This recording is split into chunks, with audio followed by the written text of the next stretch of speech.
Covid తర్వాత మళ్ళీ ఇండియాలో గూడా అది విజృంభించబోతుందని చెప్పి లాక్‌డౌన్ అనౌన్స్ జేస్తున్నారు.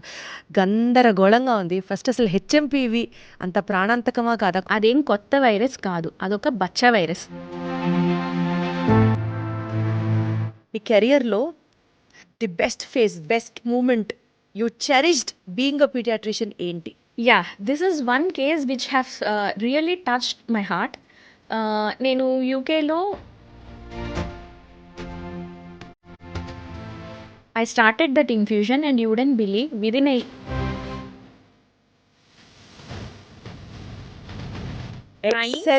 Excellent. I was very happy.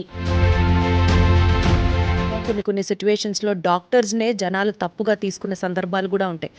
Not only in the department of pediatrics. I am just talking about the overall picture. ఈ స్లీప్లెస్ నైట్స్ని కానీ, ఈ చాలని జీతాలను కానీ, ఫిజికల్ ఎగ్జాషన్ కానీ, అంత బాగా చేసిన తర్వాత కూడా ఎక్కడ తప్పు పడదాం దీంట్లో? మోస్ట్‌లీ విషయాలు ఇంత మైక్రోస్కోపిక్‌గా ఎవరికి తెలుసు అపరాజిత? అబ్రాడ్‌లో కొంతమంది ఏంటంటే they can't stay away from alcohol సరే, డ్రగ్స్.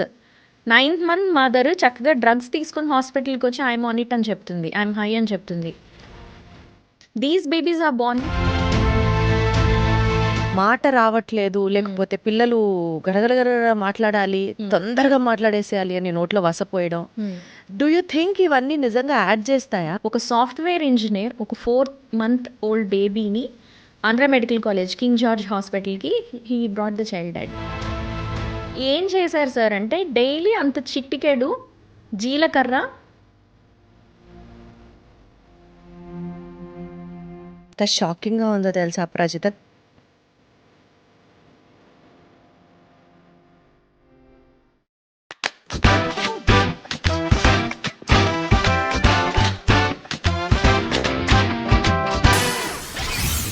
హలో ఎవ్రీబడి, అందరికీ నమస్కారం. Welcome to Deep Talks with Deepti. ఈ పాడ్కాస్ట్ స్పెషాలిటీ ఏంటో తెలుసా అండి? మన లైఫ్లోకి, మన జర్నీలోకి, పేరెంటింగ్లో ఎస్పెషల్లీ ఒక బేబీ వస్తుంది అని అంటే చాలా అపురూపంగా ఒక బండల్ ఆఫ్ జాయ్ లాగా వెల్కమ్ చేస్తూ ఉంటాం. కానీ తెలుసో తెలియకో చిన్న చిన్న పొరపాట్లు చేస్తూ ఉండడం వల్ల అది ప్రాణాంతకంగా మారిన సిట్యుయేషన్స్ కూడా చాలా ఉన్నాయి. ఫర్ ఎగ్జాంపుల్, ఆమదం పోయడం వల్ల బేబీకి, అంటే మోషన్ రావట్లేదు అని చెప్పి ఆమదం బేబీకి ఇవ్వడం వల్ల ప్రాణాంతకంగా మారిన సిట్యుయేషన్స్ మనం చూసాం. వసపోయడం వల్ల ఆ బేబీకి చాలా నష్టం చేస్తున్నామని మనకు తెలియకుండా చేసిన సందర్భాలు కొన్ని ఉన్నాయి. ఇలా మాట్లాడుకుంటూ వెళ్తుంటే ఆడపిల్లలకి ఎర్లీ పీరియడ్స్ రావడం దగ్గర నుంచి స్క్రీన్ టైం పిల్లలకి ఇవ్వడం వల్ల వాళ్ళని ఆటిజంకి గురి చేస్తున్నాము అనే తెలియని సందర్భాలు కూడా చాలా ఉన్నాయి. ఇలాంటి వాటి గురించి లైట్స్ని స్ప్రెడ్ చేయడానికే ఈ ఇంటర్వ్యూ చేస్తున్నామన్నది నేను మీకు చెప్పదలుచుకున్న పాయింట్. కాబట్టి ఎస్పెషల్లీ పీడియాట్రిక్ రిలేటెడ్ ఇష్యూస్ గురించి ఇంకాస్త డీటెయిల్డ్గా మనకి ఇప్పుడు సొసైటీలో ప్రివేల్ అవుతున్న మిత్సో ట్రూత్స్ అనుకొని మనం ఫాలో చేస్తున్న ఇన్స్టెన్సెస్ను కొంచెం క్లియర్గా వాటి గురించి చేసే ఈ ప్రాసెస్లో భాగమే ఈ ఇంటర్వ్యూ అని మీ అందరికీ తెలియజేస్తూ, let me take the privilege to invite our guest today, and she is one of the renowned pediatricians from Hyderabad, Dr. Aparajita, with us in today's podcast. Hello Aparajita. Hi Deepti, how are you? Absolutely great. నువ్వెలా ఉన్నావు? నేను చాలా బాగున్నాను. నిన్ను meet అయినందుకు ఇంకా సంతోషంగా ఉంది. Thank you so much. మనం డీప్ టాక్ కంటిన్యూ చేసే ముందు one of the most burning topics of today's situation, HMPV virus గురించి మాట్లాడాలి. బికాజ్ ఎవరో 2 చిన్నపిల్లలకి హెచ్ఎంపీవీ డయాగ్నోస్ చేశారంట. కోవిడ్ తర్వాత మళ్ళీ ఇండియాలో కూడా అది విజృంభించబోతుందని చెప్పి లాక్డౌన్ అనౌన్స్ చేస్తున్నారు. గందరగోళంగా ఉంది. ఫస్ట్ అసలు హెచ్ఎంపీవీ అంత ప్రాణాంతకమా కాదా? కొంచెం ధైర్యం చెప్పు, దాని ఇంటర్వ్యూలోకి వెళ్ళిపోదాం. హెచ్ఎంపీవీ వైరస్ అనేది హ్యూమన్ మెటానిమో వైరస్. అదేం కొత్త వైరస్ కాదు, అదొక బచ్చ వైరస్. 21 years నుంచి ఉంది. 2001లో ఒక డచ్ సైంటిస్ట్ నాసోఫెరింజియల్ సెక్రీషన్స్ని స్వాబ్ తీస్తే ఆ స్వాబ్లో ఈ హెచ్ఎంపీవీ వైరస్ అనేది ఉంది అని కనుక్కున్నారనమాట. దీని ఫ్యామిలీ వచ్చేసి హ్యూమన్ మెటానిమో వైరస్ కదా. ఇది చాలా దగ్గరగా ఏవియన్ మెటానిమో వైరస్, అంటే బర్డ్స్లో ఉండేటటువంటి నీమో అంటే ఎయిర్లో నుంచి స్ప్రెడ్ అవుతూ ఎయిర్కి సంబంధించిన ఆర్గన్స్ అంటే మన లంగ్స్ని ఎఫెక్ట్ చేసేటటువంటి వైరస్. ఇప్పుడు మనం తుమ్మిన దగ్గిన కామన్గా గాల్లో స్ప్రెడ్ అయ్యేది ఆర్ఎస్వి వైరస్, అంటే common cold virus are respiratory syncytial virus. అది ఫస్ట్ మోస్ట్ కామన్, 56% ఆర్ఎస్వి ఉంటుంది. దాని తర్వాత సెకండ్ మోస్ట్ కామన్ వైరస్సే ఈ హెచ్ఎంపీవీ వైరస్ అనమాట. నాకు అర్థం కాని విషయం ఏంటంటే first case is found in India అని అంటున్నారు. ఫస్ట్ కేస్ ఏమిటి? ఇండియన్ పాపులేషన్ని మొత్తం స్క్రీన్ చేస్తే ఓ 30-40% పాపులేషన్ ఆల్రెడీ హెచ్ఎంపీవీ పాజిటివ్ ఉంటాం. అది very commonly existing virus in the air అనమాట. సో నెక్స్ట్ ఏమంటున్నారంటే దీనికి మెడికేషన్ లేదు, దీనికి వ్యాక్సిన్ లేదు అంటున్నారు. అది అసలు ఒక వ్యాక్సిన్ తయారు చేయదగ్గంత పెద్ద ఎనిమీ అని అనుకోలేదు కాబట్టే అసలు వ్యాక్సిన్ తయారు చేయలేదు. సో లాక్డౌన్ దాకా వెళ్ళిపోయారు మన వాళ్ళు. మళ్ళీ అంత అవసరం, అంత సీన్ లేదంటావా? లేదు, ఇది ఒక చాలా సాధారణమైనటువంటి వైరస్. ఈవెన్ కరోనా వైరస్ కూడా రెగ్యులర్ కరోనా వైరస్ మనందరం ఎన్నో యుగాలుగా ఫేస్ చేస్తున్న వైరస్సే. కానీ ప్రాబ్లం ఎందుకు వచ్చిందంటే ఈ రెగ్యులర్ కరోనా వైరస్ని కొంచెం మాడిఫై చేసి ఒక పెద్ద మ్యూటేషన్ వచ్చి ఒక నోవెల్ అంటే న్యూ కరోనా వైరస్ వచ్చింది. కాబట్టి ఆ న్యూ కరోనా వైరస్కి తగ్గ ఇమ్యూనిటీ మనకి లేదు. నార్మల్లీ ఏమవుతుందంటే యాంటీజెనిక్ షిఫ్ట్, యాంటీజెనిక్ డ్రిఫ్ట్ అని 2 ప్రాసెస్ల ద్వారా ఒక ఫ్లూ వైరస్ కానీ లేకపోతే ఏ వైరస్ అయినా మెల్లమెల్లగా కొంచెం మారుతూ ఒక కొత్త వైరస్ లాగా ఒక కొత్త స్ట్రెయిన్ తయారవుతుంది. ఈ ప్రాసెస్ అంతా యూజువల్లీ 20-30 ఇయర్స్ జరుగుతుందన్నమాట. సో యూజువల్లీ ఎపిడమిక్స్ కానీ పాండమిక్స్ కానీ ఒక 30 ఇయర్స్కో ఒక 50 ఇయర్స్కో ఒకసారి వస్తూనే ఉంటాయి. రైట్? ఇంత ఫ్రీక్వెంట్గా 2 ఇయర్స్కి ఒకసారి 5 ఇయర్స్కి ఒకసారి ఎపిడమిక్స్ అండ్ పాండమిక్స్ రావడం అనేది ఎప్పుడూ జరగలేదు. Got it. అమ్మయ్య, కొంచెం మనశ్శాంతిగా ఉంది ఈ మాట విన్న తర్వాత. మన యాక్చువల్ డిస్కషన్లోకి వెళ్ళిపోదాం. షూర్. ఆల్వేస్ తెలుసా, కాలేజ్లో చదువుకునేటప్పుడు అంటే ఫ్రెండ్స్ ఇట్లా ఇంత ఇంపాక్ట్ ఉండదేమో కానీ but of down the lane నువ్వు ఇట్లా ఒక పీడియాట్రిషియన్గా సెటిల్ అయ్యావు. For small things we keep calling to you, we keep asking you. ఇలా ఉన్నప్పుడు I really feel so proud of my self. నా ఫ్రెండ్ ఇట్లా ఉంది అని అనుకుంటూ ఉంటాను. అప్పుడప్పుడు నువ్వు చేసిన అచీవ్మెంట్స్ మా అందరికీ తెలిసినప్పుడు congratulations. I'm glad to meet you today here. Thank you very much. The adoration is mutual actually. మేము కూడా the very first time Shankar Dada MBBS మూవీలో నేను చూసినప్పుడు I literally screamed in the theatre, hey that's my friend. ఎందుకంటే నాకు తెలీదు ఆ మూవీలో యాక్ట్ చేస్తున్నట్టు. But there were many incidents like that, you know, I jumped out of my skins and he very proudly told everyone, hey Deepti is my friend అని. Seriously నువ్వు అన్నట్టు Bigg Boss అస్సలు చూడను. Each and every episode miss అవ్వకుండా చూసి నీకోసం vote చేశాను. అరే వా, thank you so much. So definitely the admiration is mutual now.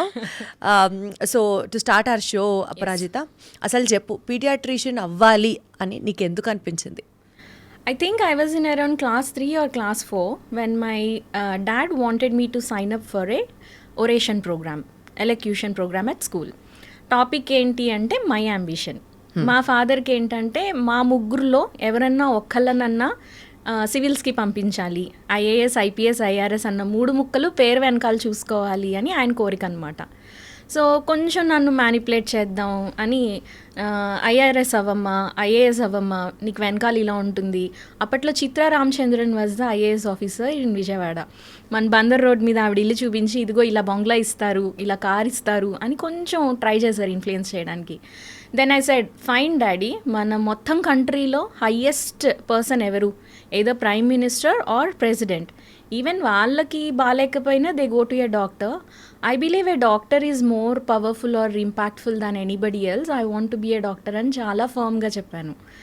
And not only that, I specifically told him at that point that పీడియాట్రిషియనే అవుతాను అని కూడా at that point of the టైమే చెప్పాను. And I'm one of those few people, I'm glad I could live my dream. Wonderful, wonderful, very well set. I'm happy నీ డ్రీమ్ని నువ్వు achieve చేసుకోవడమే కాకుండా చాలా ఉన్నతమైన పొజిషన్లో ఉన్నావు నీ ప్రొఫెషన్లో. Literally people are looking up to you అనేది ఒక పాయింట్లో నాకు ఎక్కడో అనిపించింది. అపరాజిత, మన ఫ్రెండ్స్తో మనం మాట్లాడుకుంటూ ఉన్నప్పుడు, ఇది అపరాజిత డీల్ చేసిన కేసు అంట, she was a damn hit then అని అనిపించింది. సో బీయింగ్ అ పీడియాట్రిషియన్, ఒక్క నీ డ్రీమ్ని అచీవ్ చేసుకోవడం ఇస్ వన్ హై పాయింట్ అనుకున్నప్పుడు, నీ కెరియర్లో the best phase, best moment you cherished being a pediatrician ఏంటి? All right. Yeah, this is one case which has really touched my heart. నేను యూకేలో ఫెలోషిప్ చేస్తున్నా, నియోనెటాలజీ ఫెలోషిప్ చేస్తున్న రోజుల్లో ఫస్ట్ 6 months యూకేకి వెళ్ళిన తర్వాత I was not even allowed to touch a baby. I go with an experience of 15 years of pediatric experience to UK, and మనం వెళ్ళిన తర్వాత we're looked upon like an alien. ఒక చిన్న క్యానీలో పెట్టడానికి కూడా నన్ను ట్రస్ట్ చేసేవారు కాదు, బేబీని నా చేతికి ఇచ్చేవారు కాదు. ప్రతి చిన్న దానికి కూడా they use to call the consultant in the middle of night and the consultant has to rush in to take care of the baby. ఎందుకట్లా మన ఇండియన్స్కి మనకు రాదనా? ట్రస్ట్ బాగా జడ్జ్మెంటల్ లెన్స్ తోటి చూస్తారు. And Nigerians and other people అయితే they over compensate. మనకి usually ఎలాంటి impression ఉంటుందో నాకు తెలియదు, కానీ Nigerians were the best people at heart. నాకు అవుట్ ఆఫ్ దేర్ వే వెళ్ళి యూఆర్ డూయింగ్ చాలా మంచి జాబ్, నువ్వు చాలా బాగా చేస్తున్నావు అన్న కాన్ఫిడెన్స్ నాకు ఫస్ట్ బూస్ట్ చేసింది నైజీరియన్స్, నాట్ మన తెలుగు పీపుల్ కానీ మన ఫెలో ఇండియన్స్ కానీ కాదు. నైజీరియన్ పీపుల్ వర్ లైక్ లేదు యూఆర్ డూయింగ్ చాలా బాగా చేస్తున్నావు, ఇంకా చేయి అని సపోర్ట్ చేసింది Nigerians. So it was one of those nights I was on night duty alone, ఎవరూ లేరు. అండ్ ఒక బేబీని తీసుకొచ్చారు, 6-day-old baby head to toe బ్లూగా ఉంది, చేతులు కాళ్ళు మొత్తం హోల్ బాడీ చల్లబడిపోయింది, సైన్స్ ఆఫ్ లైఫ్ అనేవి లేవు. అయ్యో. ఆ బేబీకి ఏబీజీ చేసాం ఇమీడియట్లీ. ఏబీజీ చేస్తే పీహెచ్ వచ్చేసి 6.7 ఉంది. ఇట్ వాజ్ ఆల్మోస్ట్ లైక్ ఒక డెడ్ బేబీస్ పీహెచ్ అనమాట. And nevertheless we don't give up on babies easily, right? So we're doing everything. ఒక టీం మొత్తం వచ్చేసారు. ఏఎన్డీలో ఉంది బేబీ, సిపిఆర్ చేస్తున్నాం, ఫ్లూయిడ్స్ ఇస్తున్నాం. ఆ బేబీకి ఒక ఐవీ క్యానీలా దొరకడం కూడా చాలా కష్టంగా ఉంది. At that point of time anaesthesia team crashed in and they took over. అప్పటి వరకు నేను క్యానీలాస్ అవి పెడుతూ ఉంటే నన్ను రీప్లేస్ చేసి ఎనస్థీషియా టీమ్ వచ్చి they were doing the job. For a moment I felt helpless there. I'm not able to contribute to this baby and to this team అని. But I took 2 steps behind. I started looking at the whole thing. వాళ్ళందరూ ఏమనుకున్నారంటే this baby could have aspirated, పాలు తాగేప్పుడు ఏదో తాగేప్పుడు choke అయిపోయి లంగ్స్లో వెళ్ళిపోయి baby is not able to breathe అన్న ఐడియాతో ట్రీట్ చేస్తున్నారు. And most of the test so far were supportive. అలాగే ఉంది, యాస్పిరేషన్ నిమోనియా కానీ ఏదన్నా మేజర్ ఇన్ఫెక్షన్ వల్ల కానీ ఈ బేబీ చనిపోతుందేమో అన్నట్టుగా ఉంది.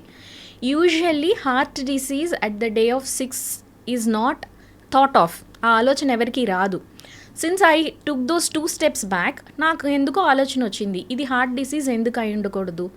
There is a particular ductus arteriosus అని ఒక చిన్న వెజల్ ఉంటుంది. హెడ్ షేప్లో ఒక సైడ్ బ్లూ కలర్ అంటే వీన్స్, ఒక సైడ్ రెడ్ కలర్ అంటే ఆర్టరీస్ ఉన్నప్పుడు ఈ రెండింటిని జాయిన్ చేస్తూ డక్టస్ ఆర్టీరియోసిస్ అని ఒక హెడ్ షేప్డ్ స్ట్రక్చర్ ఉంటుంది. అది న్యూ బార్న్లో ఓపెన్గా ఉండడం ఇంపార్టెంట్, ఇన్ యూటిరో ఓపెన్గా ఉండడం ఇంపార్టెంట్. కానీ న్యూ బార్న్ బేబీస్లో వితిన్ 3 days యూజువల్లీ అది క్లోజ్ అయిపోతుంది. అది క్లోజ్ అయిపోయిన తర్వాత కొంతమంది బేబీస్లో who have duct dependent lesions they tend to die అనమాట. నాకు ఎందుకో strongly I felt why can't this be a duct dependent lesion అని అనిపించింది. డక్ట్ని ఓపెన్ చేయడానికి కొన్ని స్పెషల్ కైండ్ ఆఫ్ మెడికేషన్స్ ఉంటాయి. So immediately I crashed call my consultant and he was on the way. ఇంకొక 5-10 minutesలో ఐ రీచ్ ద హాస్పిటల్ అమ్మా అని చెప్పారు. బ్రీఫ్ చేశాను, sir this is the baby's condition, this is it అని. Go ahead if you want to start, if you feel that it is a duct dependent lesion, start the infusion అని చెప్పారు. I started that infusion and you wouldn't believe within 1 hour the baby's pH was 7.3. Baby started crying. Excellent. I was very happy. We aired this baby immediately to a cardiac tertiary center and the baby was diagnosed with a duct dependent lesion, interrupted aortic arch. అద్భుతం, దేవత. అందుకనే doctors are like equal to gods నా దృష్టిలో. I feel it is not a single person's job. నేను అలా చెప్పినప్పుడు నా డయాగ్నోసిస్ని ట్రస్ట్ చేసిన కన్సల్టెంట్ అండ్ నాకు వెంటనే నాకు నర్సింగ్ స్టాఫ్ చాలా హెల్ప్ చేశారు ఆ రోజు. Not to undermine, it is a team effort. Doctors కొన్నిసార్లు జెన్యున్గా ఇంత ఇంట్రెస్ట్ పెట్టి ఇంత ఓన్ చేసుకొని ఆ పేషెంట్ లైఫ్ని కష్టపడుతూ ఉంటారు కదా. బట్ చాలా అన్ఫార్చునేట్గా కొన్ని సిచ్యువేషన్స్లో డాక్టర్స్నే జనాలు తప్పుగా తీసుకునే సందర్భాలు కూడా ఉంటాయి. And adding to that situations కొన్నిసార్లు డాక్టర్స్ కూడా కొంచెం సెల్ఫిష్గా బిహేవ్ చేస్తున్నారా అని కూడా అనిపిస్తూ ఉంటుంది. అనవసరంగా టెస్టులు రాయడము, అనవసరంగా వ్యాక్సిన్స్ సజెస్ట్ చేయడము. Not only in the department of paediatrics, I'm just talking about the overall picture. దీని గురించి నీకు ఏమనిపిస్తుందా Prajitha? Definitely I agree. This is a very pertinent question Deepthi. నేను all white coats are white అని బ్లైండ్గా చెప్పలేను. Once we have commercialised certain thing it goes that way. కాకపోతే మనకి when we're travelling with a doctor మనకి తెలుస్తుంది మన డాక్టర్ మోటివ్స్ ఎలా ఉన్నాయి, ట్రీట్మెంట్ ఎలా ఉంది అనేది. కాకపోతే అసలు 50% ఆఫ్ ద జబ్బు తగ్గేదే నమ్మకం వల్ల. నమ్మకం అనే ఆస్పెక్టే పాడైపోయిన తర్వాత పారాసెటమాల్ ఇచ్చినా కానీ ఈ పారాసెటమాల్ నాకు పనిచేస్తుందంటావా అన్న ధోరణితో వేసుకుంటే ఇచ్చిన ట్రీట్మెంట్ కూడా పనిచేయదు. ఒక్కొక్కసారి ప్లేసిబోస్ అని ఇస్తాం, అంటే ఈ కాళ్ళ నొప్పులుగా ఉన్నాయి, నీరసంగా ఉంది, ఎక్సెట్రా ఎక్సెట్రా ఏదో చెప్తారు, ప్లేసిబోస్ ఇస్తాం. ఏ మల్టీవైటమిన్ ఇచ్చి ఇది పర్టికులర్ పెయిన్ కోసమే ఇచ్చాము తగ్గుతుంది అని మానసికంగా ధైర్యం చెప్పడం కోసం ఇస్తాం. ఈ ట్రస్ట్ ఎలిమెంట్ అనేది లేకపోవటం వల్ల it is a huge hurdle ట్రీట్మెంట్లో, మనం కష్టం ట్రీట్ చేయటం. ఆన్ ది అదర్ హ్యాండ్ మీరు అడిగారు పేషెంట్స్ మనం ఎంత బాగా చేసినా చెయ్యలేదు అని క్వశ్చన్ చేస్తారు అనేది. దట్ ఈజ్ ఆల్సో, అంటే ఇంత ఇష్టపడి వచ్చిన కెరియర్ అయినప్పటికీ పేషెంట్ ఆ కాస్త అబ్బా డాక్టర్ గారు చాలా థ్యాంక్ యూ అని చెప్పే చిన్న అప్రిషియేషన్ ఈ స్లీప్లెస్ నైట్స్ని కానీ, ఈ చాలని జీతాలను కానీ, ఫిజికల్ ఎగ్జాషన్ కానీ, మమ్స్ గిల్ట్, నా పిల్లల్ని నేను ఇంట్లో వదిలేసి వచ్చి ఇక్కడ మీ పిల్లల్ని చూస్తూ ఉంటాను హాస్పిటల్లో, మమ్స్ గిల్ట్ ఉంటుంది నాకు. వీటన్నిటినీ ఓవర్కమ్ చేసేది ఆ చిన్న అప్రిషియేషన్. అది మేము ఎక్స్పెక్ట్ చెయ్యం. అప్రిషియేషన్ లేకపోగా అంత బాగా చేసిన తర్వాత కూడా ఎక్కడ తప్పు పడదాం దీంట్లో అన్నట్టు వెతికే ధోరణి ఉన్నప్పుడు చాలా బాధేస్తుంది. అసలు తప్పు ఎవరిది, డాక్టర్స్దా, సొసైటీదా? తప్పు రెండు పక్కలా ఉంటుంది కదా దీప్తి. అసలు యూనివర్సలైజ్ ఎలా చేస్తాము? Each coin has 2 sides. డాక్టర్స్లో పెద్ద ఇన్స్టిట్యూషన్స్ అయిపోయి బిజినెస్ మైండెడ్గా అయిపోయినప్పుడు, వాళ్ళు బిజినెస్ మాత్రమే చేసేటట్టు అయినప్పుడు అక్కడ తప్పులు ఉండొచ్చు.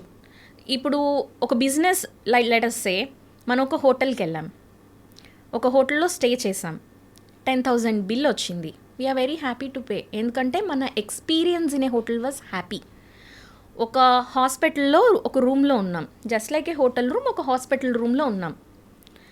But our experience in a hospital, మనం జబ్బుతో, దగ్గుతూ, ఏడుస్తూ, నీరసంతో ఉన్నాం.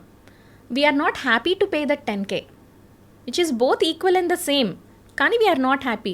ఒక్కరోజు హాస్పిటలైజేషన్కి ఇంత బిల్ వేసేసారు అంటాం. బట్ అది మన necessity, right? So there is a huge difference there. ఆ తర్వాత I would like to tell you one example. ఇలా కాకుండా వేగ్గా కాకుండా ఒక ఎగ్జాంపుల్ చెప్తాను. ఒకే సిచ్యువేషన్లో 2 different పీపుల్ ఎలా డిఫరెంట్గా రెస్పాండ్ అయ్యారు అనేది చెప్తాను. దాన్ని బట్టి మీరు ఆలోచించి మీరే డిసైడ్ చేయండి ఇక్కడ డాక్టర్ది తప్ప పేషెంట్ది తప్ప అని. కోవిడ్ సినారియో, 2 neighbors కాల్ చేశారు. ఒక neighbour she was in Orissa or Kolkata and she's like మా చైల్డ్కి కోవిడ్ వచ్చింది, మాకు ఇక్కడ అసలు హెల్త్ కేర్ ఫెసిలిటీస్ లేవు, మేము చెన్నైలోనే ఉండాల్సింది. She's a neighbour in Chennai. అనవసరంగా ఇక్కడికి వచ్చాం వెస్ట్ బెంగాల్కి, మాకు ఏ డాక్టర్ దగ్గరికి తీసుకెళ్ళినా కోవిడా మేము చూడము అని చెప్తున్నారు, can you please help us అని అన్నది. నేను ఫోన్లోనే వీడియో కాల్ చేసి చైల్డ్ని చూశాను, మాట్లాడుతున్నాను. There is a test called breath count test. Count చేయమని అడిగాను. In a breath how many numbers is the child able to count అనేది టెస్ట్ చేస్తున్నాను. The child is not able to count more than 2 to 3 numbers. I know that he is in impending respiratory failure.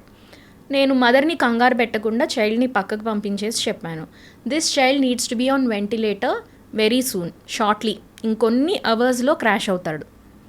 Trust me. ఎందుకు భయపెడుతుంది, ఎందుకు ఇలా చెప్తుంది అంటే I don't have a motive here.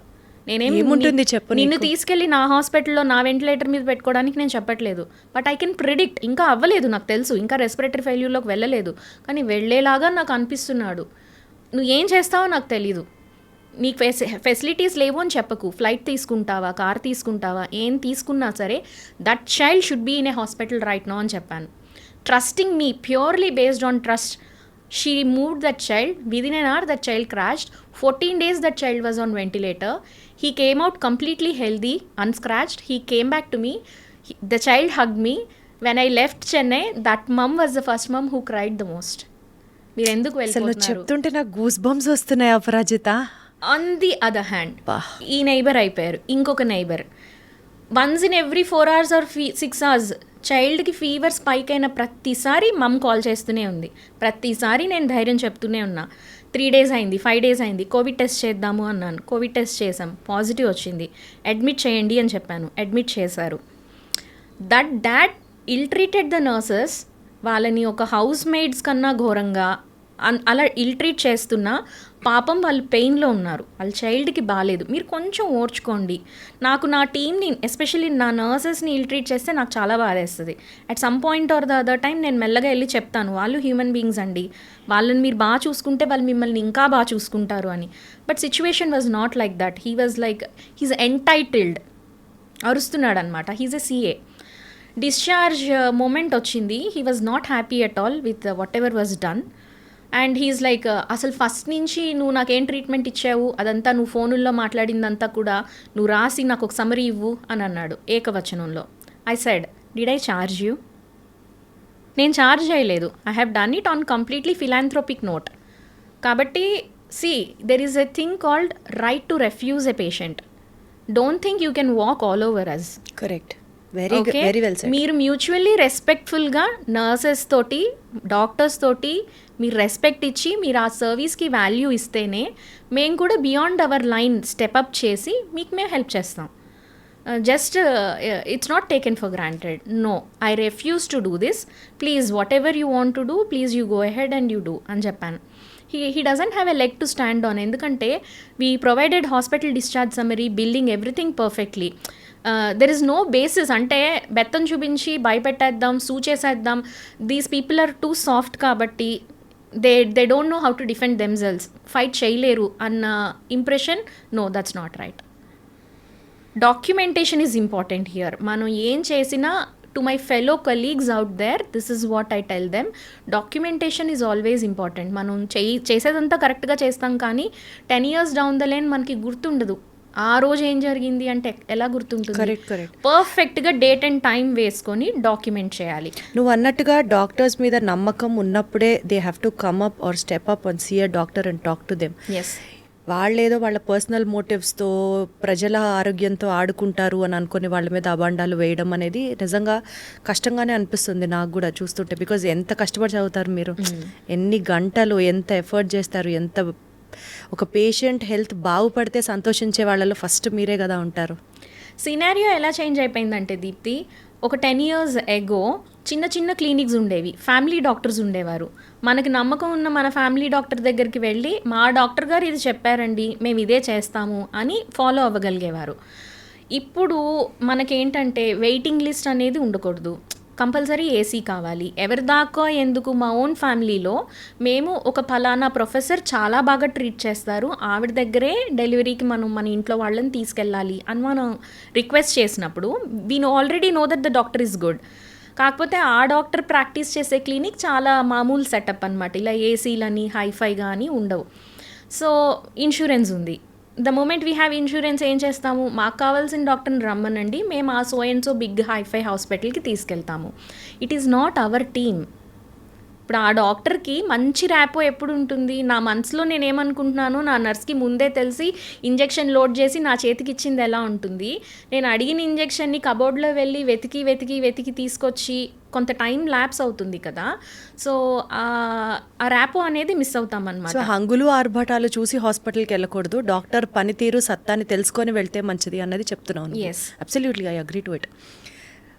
జనరల్గా paediatric concerns గురించి మాట్లాడితే అపరాజిత, కాటుక పెట్టడం అనేది మన ఇళ్లల్లో చాలా very renowned, very old tradition which we have been following since years అనే చెప్పచ్చు. ఎస్, అమ్మమ్మలు, నానమ్మలు, వాళ్ళ అలా ఎప్పటి నుంచో పెడుతున్నాం.